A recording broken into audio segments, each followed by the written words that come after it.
Halo teman-teman, saya Nanda Amalia Rizky. Materi kuliah hari ini tentang farmasi komunitas. Selamat menyimak. Saya nggak ngerti ya kalau BBM harganya stabil atau enggak. Tapi saat kemudian harga minyak goreng kemarin kan sempat naik tinggi banget, sekarang sudah lumayan ya harganya gitu. Jadi kemarin misalkan pada saat harga kita jual gorengan, kalau jual gorengan kita biasa, sebenarnya satunya 1.000. Tiba-tiba apa harga minyak goreng naik gitu kan, terus kita jual naiknya baru sedikit ya kan, kemarin ternyata ada yang murah kayak 2.003 gitu, terus kemudian naik lagi sampai 40 lebih gitu, kita jual satunya 2.000 misalkan, terus kemudian minyak goreng turun lagi, kita jual lagi 2.003, itu kan jadi kayak harga berubah-ubah gitu kan. Nah itu tapi kan itu bisa disebut tidak ajak gitu ya, tidak ajak. Jadi kayak konsumen ini gimana sih kok jualnya harganya ganti-ganti gitu, kenapa sih gitu kan. Nah itu jadi kadang murah kadang mahal gitu, itu membuat konsumen itu menjadi berpikir dan merasa tidak nyaman, sehingga akan mempengaruhi pengambilan keputusan dia sih gitu. Dia netapin harganya nggak jelas gitu misalkan ya gitu. Jadi kadang kita netapin tadi ya, memilih memutuskan kenaikan harga itu perlu pertimbangan gitu. Makanya ada spare sih dalam penetapan harga. Jadi misalkan tiba-tiba harga turun, misalkan harganya turun, oke, ya udah kita tetap jual obat segitu gitu. Misalkan ya kalau dari PBL, oh bulan ini karena kita belinya banyak, kita dapat bonus nih, ya dapat bonus diskon, harga obat bisa bisa rendah, bisa turun. Tapi kita jual obatnya ya jangan kita turunin, tetap aja gitu. Karena apa? Bulan depan belum tentu kita dapat diskon gitu. Sehingga saat kemudian tidak dapat diskon atau harganya tiba-tiba ada kenaikan harga gitu, ya udah kita masih bisa menjual dengan harga tersebut walaupun marginnya tipis. Kenapa? Karena sebelumnya sudah mendapat keuntungan gitu ya. Jadi kalau menaikkan harga itu perlu dipertimbangkan ya, mungkin supaya tadi tidak berubah-berubah harganya, karena ini akan mempengaruhi kenyamanan dari responden lagi, konsumen. Terus yang keempat adalah tujuan apotek tadi ya gitu. Memang tujuan apotek itu adalah memaksimalkan jangka panjang, keuntungan jangka panjang gitu. Kita pengen dengan harga yang kita jual itu sekarang itu mampu bersaing gitu kan, mampu bersaing gitu ya, sesuai dengan konsumen kita gitu ya, dapat terjangkau oleh target market kita ya.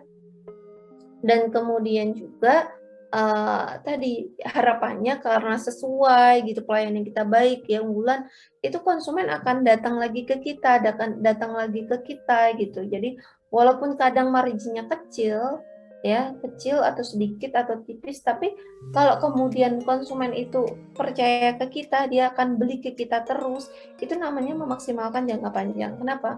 Karena kalau sakit dia beli lagi, sakit beli lagi, daripada kita ibaratkan ya menetapkan harga mahal ya, konsumen datang butuh beli obat ke kita, kita kasih harga mahal, oke dia beli, tapi kemudian dia kecewa. Kenapa? Gila harganya mahal banget sih di apotek itu, besok dia nggak akan datang lagi.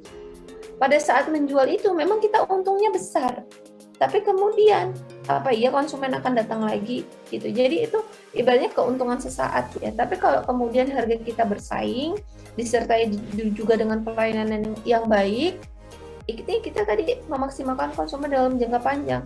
Untungnya dikit nggak apa-apa, yang penting dia besok beli lagi ke kita, besok beli lagi ke kita gitu. Jadi itu yang disebut dengan keuntungan jangka panjang. Nah juga dalam menetapkan harga ya, kemarin juga mungkin ya udah dibahas, itu memang kita menetapkan laba itu beda-beda sesuai dengan jenis obatnya gitu. Misalkan, kok kenapa sih Bu harga obat OTC, obat bebas-bebas terbatas itu marginnya kecil, cuma 10-15%. Kenapa? Karena memang obat OTC itu adalah obat yang dibeli tanpa resep gitu. Konsumen bisa datang ke apotek langsung menyebutkan, saya beli paracetamol, gitu kan. Atau kemudian aduh saya sakit gigi, sakit nih, mari kita kasih asam mefenamat. Jadi dia tahu, dia hanya membayar obatnya kan. Jadi dia akan tahu, hafal harga obat.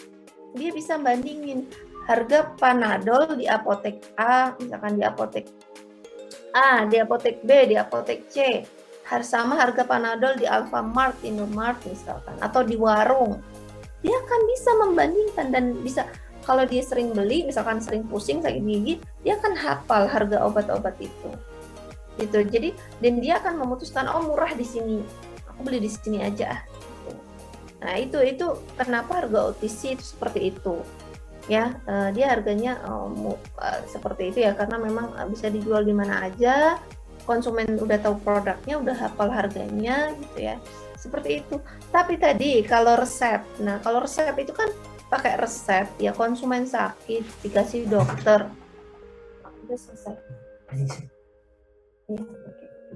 Dan kemudian dia butuh obatnya, ya maka biasanya tidak terlalu masalah gitu saat kemudian kita menetapkan margin 30%. Karena kan belinya biasanya kalau resep itu tidak terus-menerus ya, karena hanya lagi sakit dan pengen sembuh. Dan sakit itu ya tadi tidak terus-menerus sehingga dia nggak hafal harga obat gitu kan. Gitu. Jadi makanya kadang marginnya 30% oke, 35% oke gitu ya. Karena dia nggak tahu gitu. Tapi kemudian ada penyakit obat keras dengan resep, tapi penyakit itu yang sering dialami gitu. Misalkan itu kayak hipertensi, DM, itu kan penyakit yang sering dialami gitu ya. Konsumen beli obat itu tiap bulan gitu kan, tiap bulan. Saat kemudian kita tetapkan 30%, ya tadi harganya itu cukup bersaing antara apotek satu dengan apotek lain.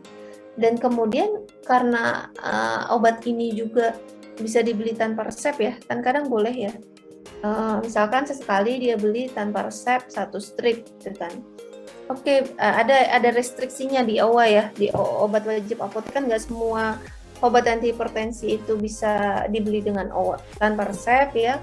Boleh dibeli tapi ada batasannya, itu silakan baca di OA misalkan. Boleh gitu ya. Nah, dibeli tanpa resep. Dia kan tahu gitu. Oh ini di sini segini, ini di sini segini gitu kan. Dia akan hafal harga. Kenapa? Karena dia mengkonsumsi tiap hari dan sering belinya gitu. Tiap bulan beli lah, minimal tiap bulan. Gitu, tiap bulan beli. Jadi dia hafal juga. Tapi kita juga tidak menjual harganya terus kemudian 10% enggak. Nah, makanya biasanya labanya itu nggak maksimal. Misalkan kalau obat keras kita bisa jual 30-35%. Nah, karena dia tadi kita jualnya 25% gitu ya, 20-25% seperti itu. Ya, belum lagi ya ini untuk permintaan yang harga relatif rendah. Ini penyakit kronis kayak analgesik juga ya, asam mefenamat itu kan obat keras. Tapi kadang ya tadi boleh dibeli tanpa resep ya. Nah, bahkan kadang belinya cuma beli apa sih? Konstan 2 tablet aja gitu. Nah, itu. Kemudian pil KB juga ya seperti itu. Nah, ini contoh-contoh gitu. Jadi kita yang menetapkan harga gitu ya, ini bisa menjadi dasar pertimbangan dalam menetapkan harga obat. Nah, ini adalah rumus harga obat ya. Komponen penyusunnya seperti ini. Tadi harga jual ya. Kalau tadi adalah komponen harga obat ya secara keseluruhan. Tapi kalau ini rumus menetapkan harga obat kita yang ada di apotek. Itu kita ada di apotek kan tadi HJA-nya adalah HNA plus PPN ya, jangan lupa ditambah PPN. Nilai PPN sekarang berapa teman-teman? 11%. 11%. Ya, jadi jangan lupa dikalinya 11%. Tadi dikali indeks ya, labanya, dikali jumlah obat. Misalkan kita menetapkan harga jual obatnya per tablet. Gitu ya. Oke, berarti kalau dia belinya 1 strip kita kali 10 kan gitu ya, atau harganya per strip. Nah, itu disesuaikan aja, kurang lebih rumusnya begini ya. Kemudian ditambah embalase dan servis. Kenapa? Karena ini adalah obat resep. Embalase itu apa Bu? Embalase itu adalah embalase apa? Kayak biar racikan begitu ya Bu? Kayak resep Bu. Biaya resep. Ada lagi yang mau berpendapat lain? Biaya peracikan ya, Bu? Bukan.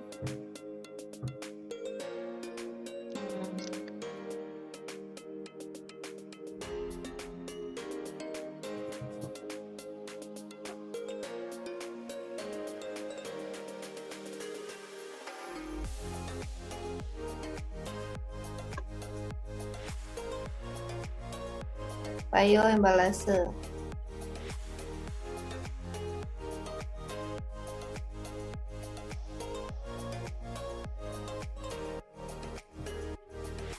Embalase. Ini kan ada embalase, ada S-nya itu servis, ya. Kalau peracikan itu peracikan apanya dulu? Nah, kalau servis apa berarti?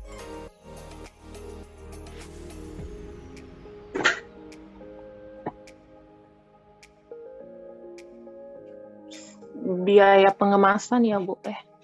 Iya, embalase itu adalah kemasan. Kalau kita apa ya namanya? Kadang ini ya, kita kan bikin etiket gitu ya. Terus kemudian kita bikin ada kertas kantong plastik. Kantong plastik itu kesannya cuma kantong plastik murah gitu. Tapi terus apakah kita ngeluarin duit sendiri dari kantong kita untuk biaya plastik resek yang kita sediakan di apotek? Enggak kan? Pasti kita masukkan biaya. Nah itu jadi perlu pertimbangan bahwa plastik itu masuk ke embalase yang dibebankan kepada harga. Itu ya. Itu sekedar kantong plastik pun sebenarnya ada rupiahnya. Gitu. Kemudian yang kedua adalah embalase di sini tadi misalkan racikan. Ada dia dari serbuk di kapsul. Ya adalah biaya kapsulnya gitu ya, biaya kemudian pot salepnya itu namanya embalase, atau kertas perkamen yang untuk bikin puyer, nah itu adalah biaya embalase. Nah tapi kalau S ini adalah servis jasanya gitu. Jadi jasa orang yang jasa meraciknya sama jasa embalasenya atau kemasannya itu dipisah tuh ya. Embalase itu adalah kemasan ya, pembungkusnya gitu. Sedangkan servis itu adalah jasanya, jasa proses meraciknya gitu ya. Meraciknya, kalau nggak meracik pun obat resep itu kan ada servisnya ya. Kenapa? Karena ya menyediakan resep, nulis etiket gitu ya. Nah, kemudian ini untuk yang obat resep. Nah, bedanya kalau obat non resep adalah bedanya di mana? Di servisnya gitu. Nggak ada servis jasa.